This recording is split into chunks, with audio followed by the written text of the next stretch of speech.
सर्व बंधू भगिनींना या ठिकाणी मी सांगू इच्छितो की आता निवडणूक आहे. निवडणूक म्हटलं की हौसे गवसे नवसे सर्व या ठिकाणी समोर येतात.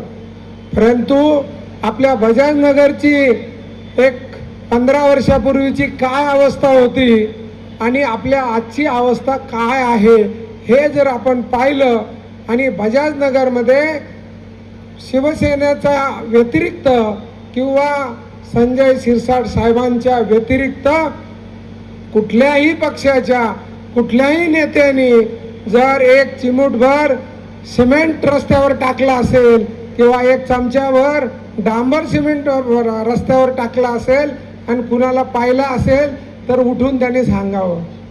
खरंच साहेब, आम्ही सर्व बजाजनगरवासी तुमचे खूप खूप आभारी आहोत.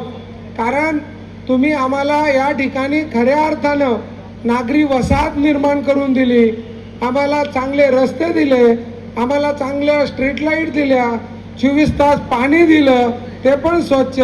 आमच्या एरियात असलेल्या प्रत्येक अडचणी तुम्ही सोडवल्या आणि तुमच्या माध्यमातून तुम्ही ज्या वेळेस फक्त आमदार होते त्यावेळेस तुम्ही इतकी मोठी कामं केली. आता तुम्ही राज्याचे कॅबिनेट मंत्री आहात, या जिल्ह्याचे पालकमंत्री आहात, तुमच्याकडं हजारो कोटी रुपयांचा आता निधी आहे. साहेबांनी बोलून दाखवलंय की या बजाजनगरचा चेहरा मोहरा बदलेल. या बजाजनगरला एका शहराचं स्वरूप या ठिकाणी मी दिल्याशिवाय राहणार नाही.